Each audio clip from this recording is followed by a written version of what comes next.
Ojalá sea así.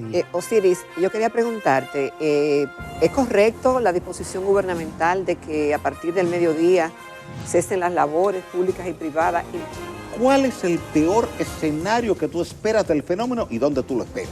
Por ejemplo, el año pasado, cuando venía Fiona, nos había emitido un decreto y ya Fiona era huracán categoría 1, entonces yo le escribí a algunos funcionarios amigos, miren, yo siempre estoy de acuerdo con que se emita un decreto despachando a la gente, pero tú tienes que tomar el time, el momento en el cual tienes que mandar a la gente a la calle. ¿Por qué?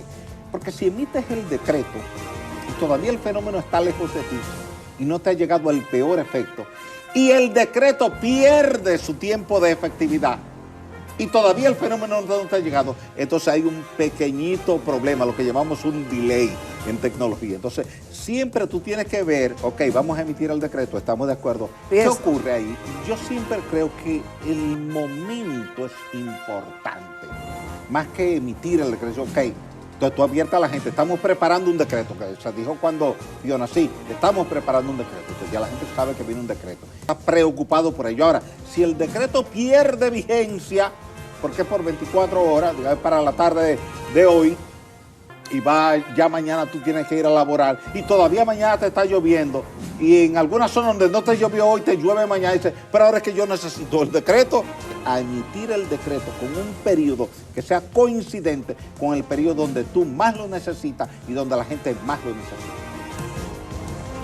La entrevista del Telematutino 11, gente importante a tratar temas importantes, una personalidad de los medios de comunicación, geólogo, hidrólogo, el ingeniero Osiris de León, que a partir de hoy él va a tener mucho trabajo, porque todos los programas de televisión y radio, y los de YouTube y los de Internet van a estar detrás de él, pero nosotros tuvimos la suerte de que lo atrapamos de primero.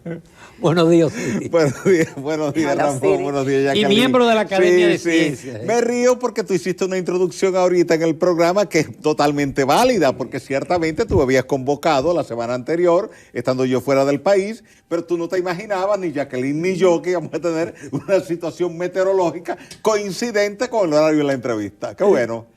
Eso nos permite informar al televidente, más que estar quizás contactando personas de la calle. Este fenómeno, las trayectorias son matemáticas. Ahora, este fenómeno parecía que venía horizontal. Entonces, ¿qué provoca ese giro casi a 90 grados? O de que, por ejemplo, ayer de repente se estacionara. Es decir, sigue girando, pero se estaciona. Y ahora comienza a moverse, pero a 5 kilómetros por hora. ¿Qué provoca todo ese tipo de cambios? Aunque el modelo después, hace un par de días que dijo que iba a inclinarse en 90 grados. ¿Qué mueve tu vehículo?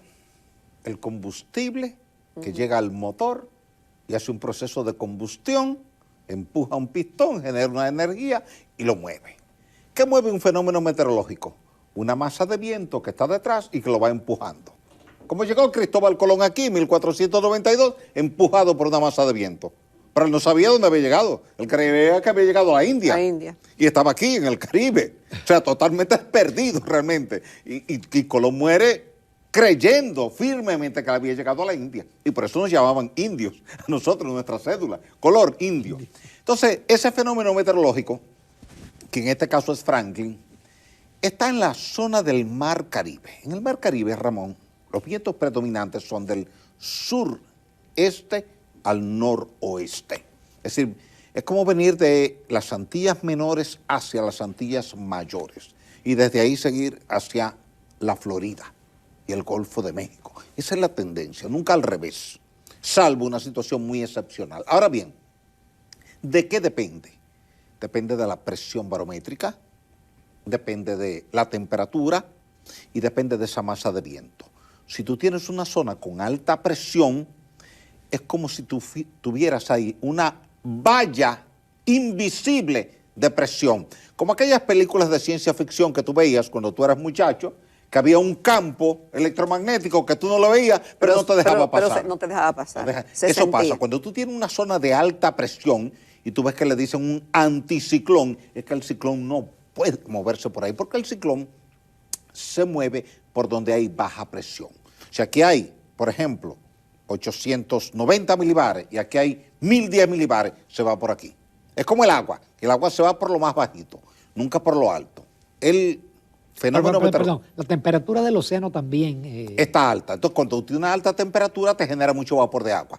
Y ese vapor de agua crea condiciones favorables para el movimiento del fenómeno. Él se mueve por donde hay alta temperatura, no porque hay alta temperatura, sino porque la alta temperatura genera mucho vapor de agua y ese es su combustible, su ruta de alimentación para fortalecerse, robustecerse, y entonces amplía su tamaño y su carga de viento. Entonces son las variables que uno toma en cuenta para ver por dónde se va a mover, cómo se va a mover, si se debilita, si se fortalece, uno siempre chequea la presión. Por ejemplo, tú has visto que la presión barométrica en este caso ha estado en 1002 milibares todo el tiempo.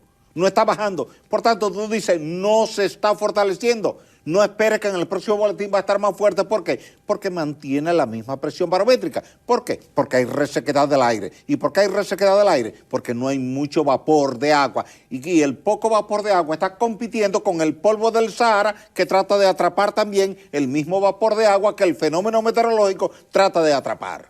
Si tú no tienes polvo de Sahara, tienes mucho vapor, el fenómeno en 8 o 10 horas te pasa de depresión tropical a tormenta tropical, a huracán, categoría 1, categoría 2, categoría 3, y puede en 10, 12, 14 horas subir de tormenta a huracán categoría 5. No deben para que se convierta en ciclón. No hay condiciones para que se convierta en ciclón. Ok, Osiris, ahora yo te preguntaba ahorita, cuando estábamos en el comentario, el tema del viento.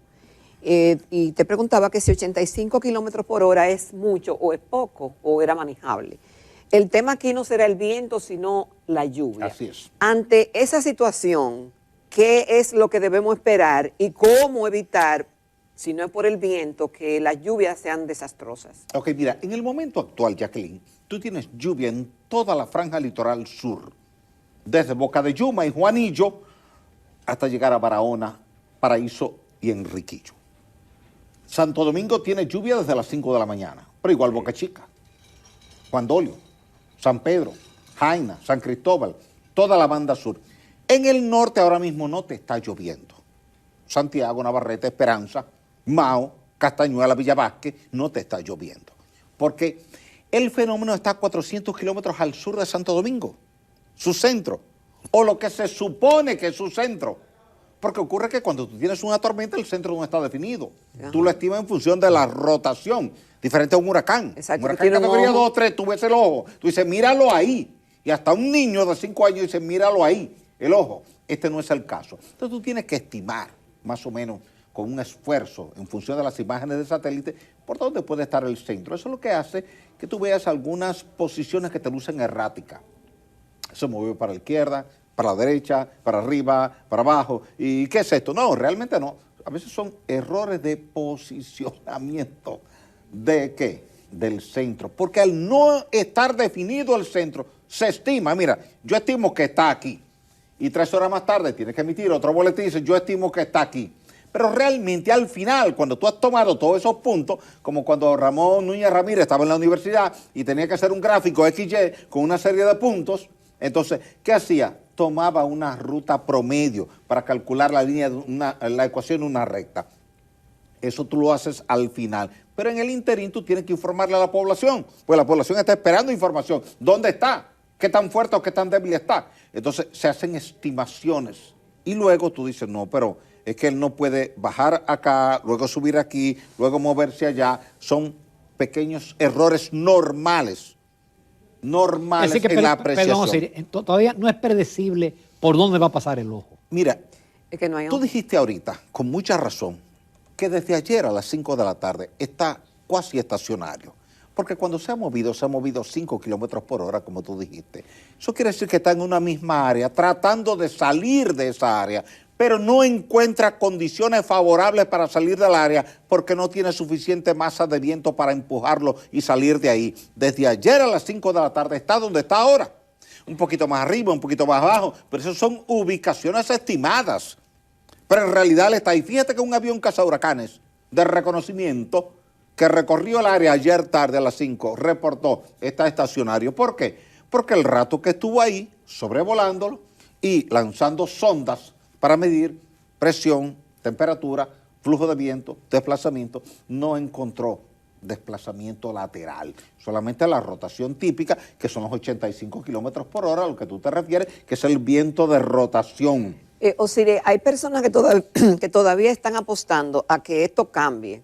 Ha habido otros eventos donde incluso se ha declarado día no laborable y no ha llovido, no ha ocurrido lo que se había pronosticado que iba a ocurrir.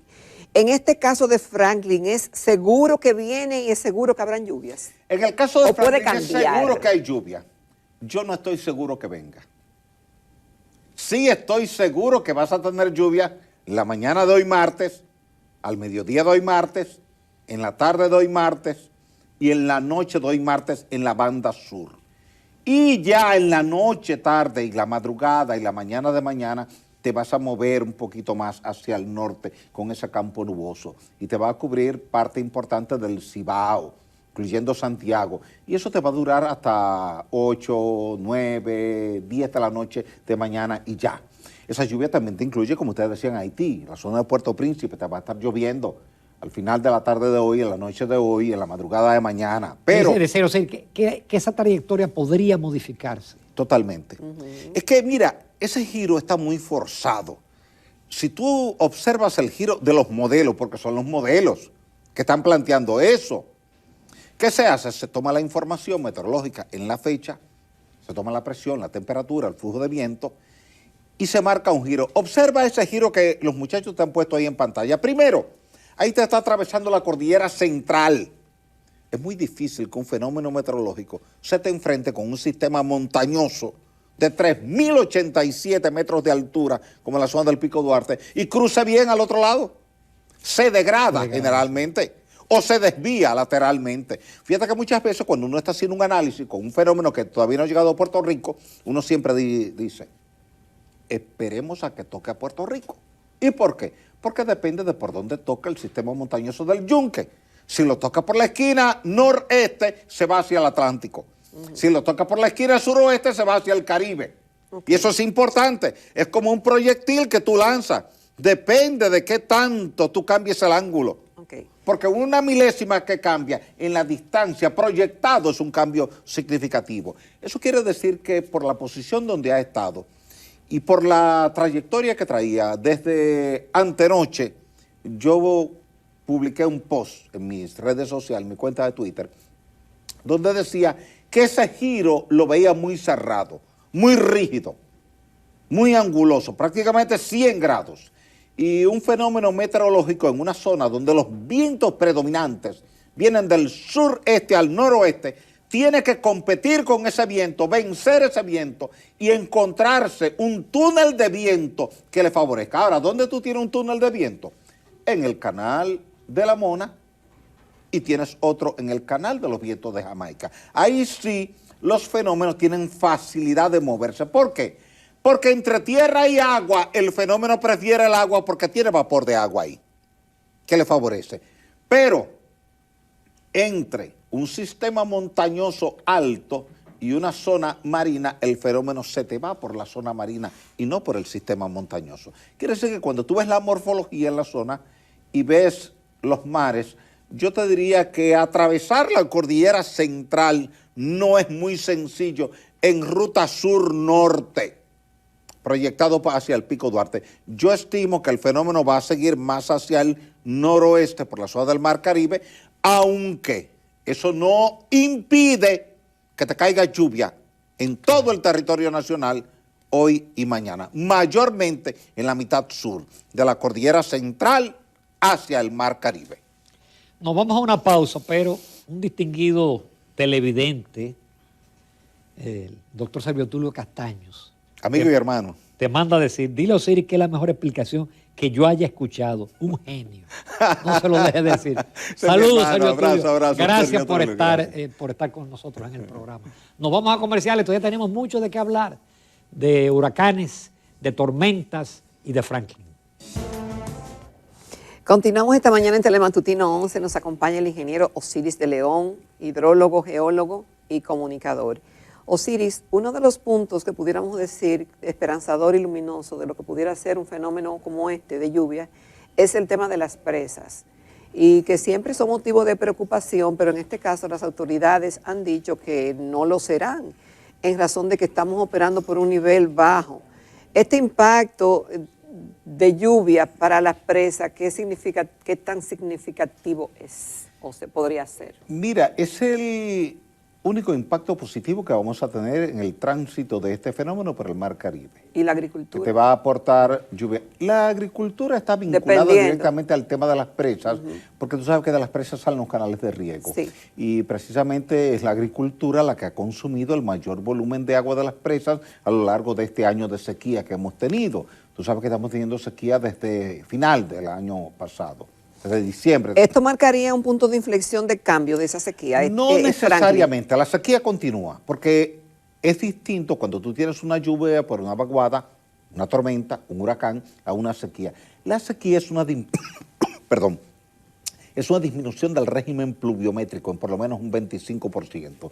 Cuando tú tienes una pluviometría promedio en nuestro territorio que es de 1.550 milímetros de lluvia por cada metro cuadrado, si eso te cae en un 25, en un 30%, ya tú tienes una sequía. Tú tienes que esperar este año quizás en promedio un poco por debajo de 1.000 milímetros de lluvia por cada metro cuadrado. Eso promediando donde te llueve mucho, como Villa Altagracia, La Cumbre, Bonao, La Vega, que te caen 3.000 milímetros de lluvia por cada metro cuadrado, con la poca lluvia que te cae en Montecristi y Villavasque, que son 300 milímetros de lluvia por cada metro cuadrado, o la que te cae en Neiva y Jimaní, que es igual, 300 milímetros de lluvia por cada metro cuadrado. Tu promedio global en el año, aquí cuando tú promedias donde te llueve a cántaros, como Bonao y La Cumbre, donde no te llueve, como Neiva, Jimaní, línea noroeste, es 1.550. Siempre que tú tienes por debajo de 1.000 como acumulado en el año, tú tienes una sequía. Ahora bien, ¿quién es que más se afecta cuando hay una sequía? Las presas, porque las presas, y tú tienes 34 presas, una número 35 en construcción, que es Monte Grande, y una número 36 que da sus primeros pasos de inicio, que es Guayubín. Eso te permite a ti almacenar hasta ahora 2.500 millones de metros cúbicos de agua. Tú llegaste a tener hace 2 meses, y yo tuve que dar una alerta pública porque la gente estaba dispendiando mucha agua, apenas nos quedaban 400 millones de metros cúbicos de agua para canales de riego, para acueductos y para hidrogeneración. Y eso es un drama. O sea, ningún gobierno quiere enfrentarse a una situación de tener apenas 400 millones de metros cúbicos de agua, porque si durante un mes no te llueve, te quedas sin agua y ahí hay un problema. Porque aunque la gente sepa que no está lloviendo, te reclama que tú le mandes agua. Claro, y la gente es capaz de ir a los tribunales. Sí. Y lo ha hecho. Aquí hay comunidades que han ido a los tribunales a demandar a organismos del Estado porque no tienen agua. Y el organismo le ha dicho, ¿por qué no está lloviendo? Y dice, ese no es mi problema, ese es tu problema. El mío es que tú me busques agua de donde sea. Por eso aquí hay que manejar muy bien el tema del agua. Cuando tú tienes un fenómeno meteorológico como este, la tormenta Franklin, que te va a descargar lluvias importantes, quien más se va a beneficiar es el sistema de presas, sobre todo las que están en la vertiente sur. ¿Qué implica eso? Higüey, Aguacate, Valdesia y Las Varías van a recibir agua. Palomino, Sabana Yegua y Sabaneta van a recibir agua. Pero no para llenarse. No tanto como para llenarse. Por ejemplo, para tú llenar a Sabana Yegua necesitas mucha agua. Sabana Yegua casi nunca se llena. Primero porque es una zona de baja pluviometría en la cuenca del río Yaca del Sur, allá a mitad de camino entre Azua y San Juan de la Maguana. Tú nunca has visto verter a Sabana Yegua. Sabana Yegua nunca ha estrenado su vertedero, porque nunca ha tenido que utilizarlo, porque nunca ha llegado a subir hasta arriba. De hecho, normalmente la presa de Sabana Yegua tiene 16, 18, 20 y a veces hasta 25 metros por debajo, Ramón, de su cota máxima operacional. La que tú ves con fotografías más dramáticas en Sabana Yegua. Sabaneta igual, Sabaneta se mantiene siempre muy bajita. Y a veces te pasa con Valdesia, que tiene 9, 10, 11, 12 metros por debajo de su cota máxima operacional. Atillo va a recibir un poco de agua con estas lluvias, porque Atillo está en la cuenca del río Yuna. Y como te va a llover en la cordillera central, y eso incluye la zona de Bonao, La Cumbre, Piedra Blanca, la zona de Rancho Arriba, que es donde está la cabecera del río Yuna, y hacia la parte de Bonao, allá hacia el Torito, Los Veganos, Río Blanco, Pinalito, Constanza, que ahí hay cabeceras del río Yuna, porque el río Blanco y el río Tireo son de los afluentes que están en la cabecera del río Yuna. Ahí te va a llover y esa agua va a terminar en la presa de Atillo, que ha tenido últimamente entre 7 y 8 metros por debajo de su cota máxima operacional, y que es la presa más grande. Quiere decir que tu pregunta tiene mucho sentido, porque el principal aporte que va a hacer la tormenta Franklin es lluvia para el sistema de presas, aunque no todas las presas van a recibir los mismos volúmenes. Por ejemplo, la presa de Monción no va a recibir mucha agua de este fenómeno. Y Tavera y Bao tampoco van a recibir mucho aporte. Va a recibir algo, Tavera y Bao, pero no mucho. Ahora, Higüey, Aguacate y Valdesia sí van a recibir mucho, y Atillo también va a recibir mucha agua, pero no tanto como para llenarse, porque la lluvia no va a ser extraordinaria. Es decir, estamos hablando de que lo que te está afectando ahora en el litoral sur es el borde norte del fenómeno meteorológico. Y ese borde no tiene tanta masa nubosa como para descargarte lluvias torrenciales, sino lluvias moderadas, esas lluvias que con un paraguas tú puedes ir al supermercado, puedes ir a la iglesia, puedes ir al hospital, que no te impide las labores, ese tipo de lluvia. Ahora, ya en la noche sí serán O sea, más pero parece que acentuadas. hay zonas que van a tener por lo menos 300 milímetros de lluvia. No creo que tanto. No, yo me concentraría más entre 100, 125, 150 milímetros de lluvia como un total acumulado, quizás en algunas zonas críticas de Barahona, Jimaní, Duvergé. En la noche tú podrías acumular quizás 180, 190, 200 milímetros de lluvia. En Santiago no creo que tú llegues a acumular ni siquiera 40 milímetros de lluvia. Aquí en Santo Domingo tú podrías acumular, sí, entre hoy y mañana 150, 170, 180 milímetros de lluvia. Eso va a depender de una variable que tú citabas ahorita, que es muy importante: la velocidad de desplazamiento del fenómeno. Si llegare a acercarse al territorio nacional, el centro, que está muy distante, está a 400 kilómetros, y tú decías ahorita que esa velocidad de 5 kilómetros por hora es la de una caminadora, y es así. O sea, en condiciones normales tú puedes caminar 1 kilómetro en 6, 7 u 8 minutos. En condiciones normales, sin correr, sin duplicar el paso, a tu paso normal. Tu paso de, digamos, de guardia que va caminando normal, tú caminas 1 kilómetro en 6, 7 minutos. Eso quiere decir que esa velocidad de desplazamiento es muy lenta. Con 400 kilómetros de distancia, todavía en la noche el fenómeno no está cerca de aquí. Pero recuerda que tú tienes una masa de viento que viene del Caribe y que se mueve hacia el oeste y que compite con el fenómeno y trata de desplazar esa masa nubosa hacia el oeste, hacia la parte occidental del Mar Caribe, como si lo quisiera mover hacia el Golfo de México, hacia Cancún, la península de Yucatán, hacia esa zona. Entonces hay una competencia ahí entre esa masa de viento y el fenómeno. Cuando tú lo ves ralentizado, cuando tú lo ves casi frisado, como dice la gente en la calle, que no se mueve, estacionario, es porque el viento en ese momento no está actuando. Y si él no tiene esa carga de viento que le empuje, él se queda estacionario, porque él no tiene un movimiento propio, el fenómeno meteorológico. Lo que le empuja es la masa de viento que viene detrás. Entonces ya ahí sí, si esa masa de viento se dinamiza y empuja mucho, porque necesita primero, la fuerza del viento va a depender de esa masa de viento que está actuando donde está el fenómeno. Cuando tú lo ves que está así, lento como ha estado en las últimas 14, 15 horas, es porque no ha habido mucho viento en la zona, y él va a tratar de moverse acomodándose un poco a las condiciones meteorológicas por la temperatura que hay hacia el noroeste más que hacia el norte. Ojalá sea así. Osiris, yo quería preguntarte, ¿es correcto la disposición gubernamental de que a partir del mediodía cesen las labores públicas y privadas y mañana también?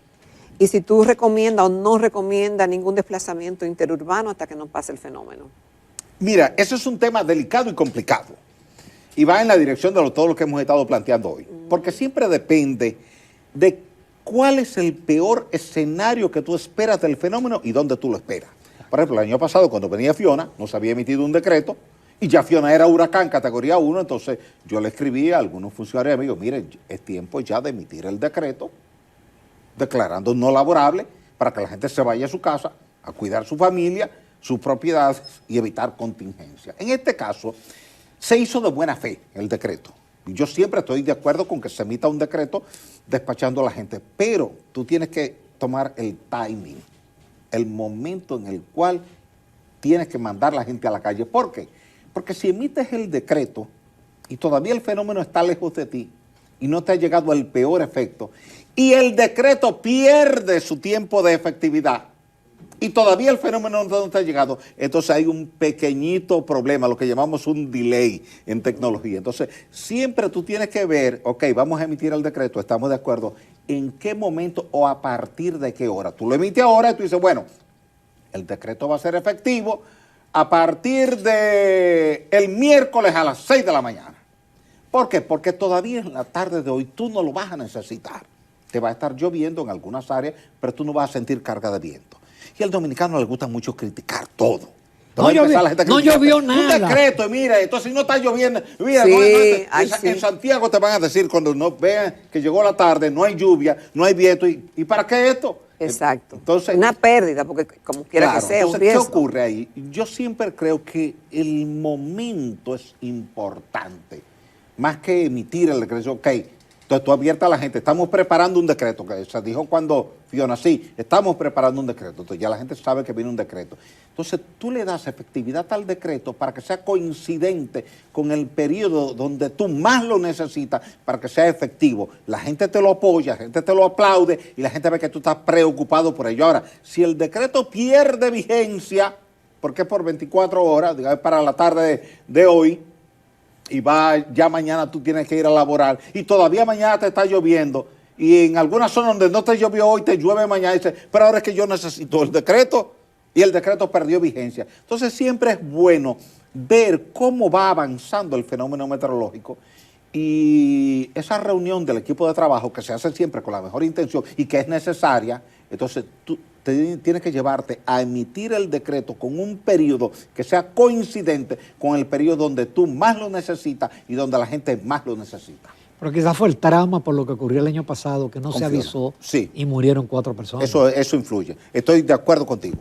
Osiris, finalmente, todavía no sabemos lo que pasó en San Cristóbal. ¿Qué pudo provocar una explosión de esa naturaleza? Uno de dos agentes. O un agente fácil de conseguir, que todo el mundo consigue. Exacto. Que tú lo consigues todos los días, Jacqueline lo consigue, yo lo consigo, que es el gas. El gas. El GLP. Exactamente. Aquí todo el mundo usa GLP. Y aquí no hay ningún control con el GLP. Jacqueline pone en el patio de su casa el tanque que ella quiera, para lo que ella quiera. Tú y yo. ¿Qué se estaba manejando ahí? Plásticos. ¿Tú recuerdas la explosión de Poliplazo? Sí. ¿Qué era lo que se estaba manejando ahí? Plástico. ¿Y qué más? Y gas propano. Y gas. Porque tú necesitas, donde tú trabajas con plásticos, gas, como fuente de calor, para tú calentar y tú manejar esos materiales, ¿cierto o no? Y para tú comprar gas, tú no necesitas que una licencia especial, ni un permiso especial, ni una supervisión especial. Fíjate una cosa que yo he dicho siempre, y lo digo en el mejor sentido de la palabra, no para criticar.